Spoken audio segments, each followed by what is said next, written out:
working for you. NBC Montana News at 5 starts right now. More information tonight at 5 after we told you officials identified remains found at Big Arm State Park along Flathead Lake last November. The Lake County Sheriff's Office confirmed the DNA matches a missing Elma woman. 37-year-old Miranda Kenmill disappeared last August, but it took another month before anyone reported her missing. Officials are still investigating how she died, and they need the public's help. We've got information at NBCMontana.com on who to contact if you have any new information to share. Miranda's remains identified on the same day set aside to raise awareness for missing and murdered Indigenous persons. A candlelight vigil and community event will be held tonight in Missoula. It will be outside the Payne Family Native American Center on the UM campus from 7 to 9:30. The event will include stories from family members, a blessing from a tribal elder of the Confederated Salish and Kootenai tribes, and much more. UM's main hall will also be lit red to honor those taken and their families. Governor Greg Gianforte proclaimed today as Missing and Murdered Indigenous Persons Awareness Day. May 5th is the National Day of Awareness, but now it will be recognized at the state level. The governor signed 3 bills in April in an effort to confront what some call a crisis. These bills provide the state and the tribe resources to follow data, raise awareness, and step up interagency partnership to protect Indigenous persons in Montana. Senators John Tester and Steve Daines weighed in on the crisis. Their resolution marking today as a National Day of Awareness for Missing and Murdered Indigenous Women and Girls passed the Senate. Here are statements from both senators. Shedding a light on this tragic issue is a way to effectively address and to protect our Native communities. I'll continue to advocate for public safety as we look for a solution to this horrible crisis. It's a day of remembrance, but also one of resolve, as we recommit ourselves to taking action to keep tribal communities safe and bring perpetrators to justice. We won't stop until we put an end to this crisis once and for all. The Biden administration vows to remember the Indigenous people we've lost to murder and those who remain missing. The White House promised to work with tribal nations to ensure any disappearance or murder is met with swift and effective action. The administration talked about the Confederated Salish and Kootenai tribes, the FBI and the U.S. Attorney's Office in Montana, and the nation's first tribal community response plan. You can read that and much more on our website, NBCMontana.com. New information in a story we first brought you yesterday. Missoula police arrested a suspect in a house fire that happened in the 900 block of Stoddard Street. 23-year-old Aaron Betts faces charges of animal cruelty and negligent arson. Here's what we saw as firefighters battled that blaze Tuesday afternoon. Witnesses told us they heard an explosion and then saw the flames. Upon arrival, firefighters faced intense flames shooting from the 2-story house, with flames threatening the house next door. Police say 2 of the family's dogs died. 1 firefighter suffered a knee sprain. Fire officials say the home is a complete loss, estimated at $450,000. Here's a bird's eye view looking toward the Missoula Valley in video you'll only see right here on NBC Montana. Our NBC Montana Sky team shot this video. Another day with sunshine and blue skies, a few clouds out there. And to find out just how warm it is right now across western Montana, we go live to Chief Meteorologist Brooke Foster. You know, it's not just Missoula seeing a ton of sunshine and warm temperatures. Sun's out for you in Kalispell, Butte, and Bozeman. Nice blue sky out there in the Bozeman area.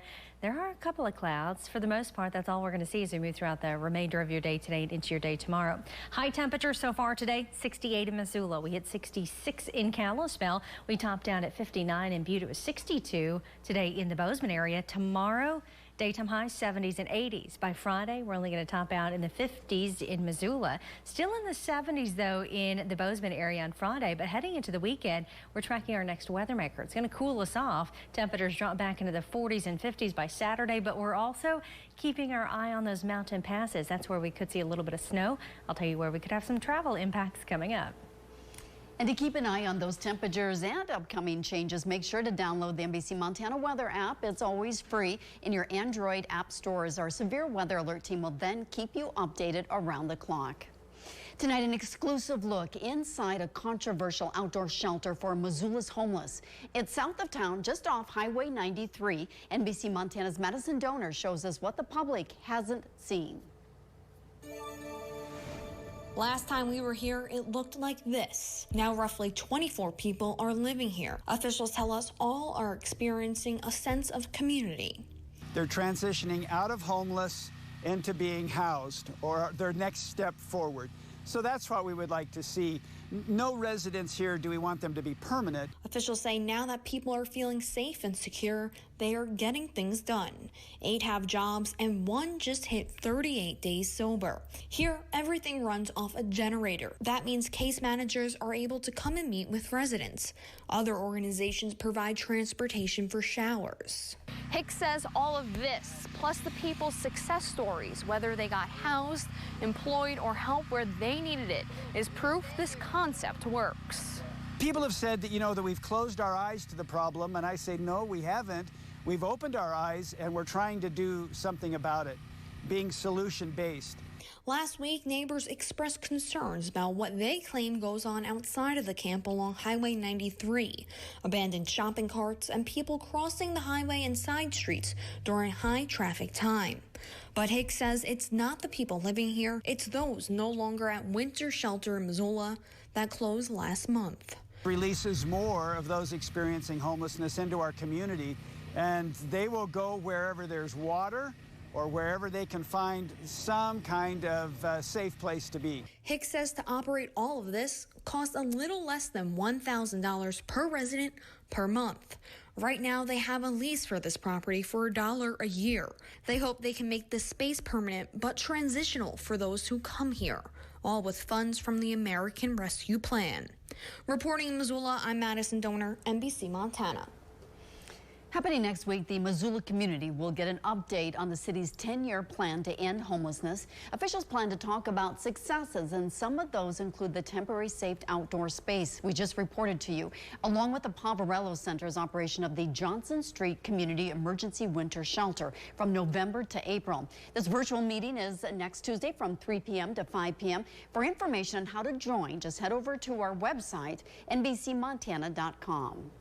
The search is over for the new executive director at the state's largest homeless shelter. Jill Bonney started working at the Poverello Center in Missoula almost 7 years ago as a student working with the Veteran Shelter Program. Later, administrators promoted her to Veteran Services Program Manager and then to the Director of Veteran Services, and recently to Director of Programs. Jill will take over July 1st. New at 5 o'clock, music will once again fill the streets of downtown Missoula this summer. The River City Roots Festival returns August 27th and 28th. Music, art, food, community, the event celebrates everything that makes Missoula, Missoula. While the full lineup needs to be rounded out, organizers say festival goers can expect both local and national touring acts on the Main Street stage. The art show will also return with applications due June 18th. The Run Wild Missoula will host a 4-mile run. For more information, go to our website. That's NBCMontana.com. Paying for the president's big agenda. I'm Angela Brown in Washington. Why his plan for free preschool and college could cause some people to miss out on some major money. Plus, keeping our local communities safe from wildfire. And now, officials want to hear from you as they update their plan, how you can get involved.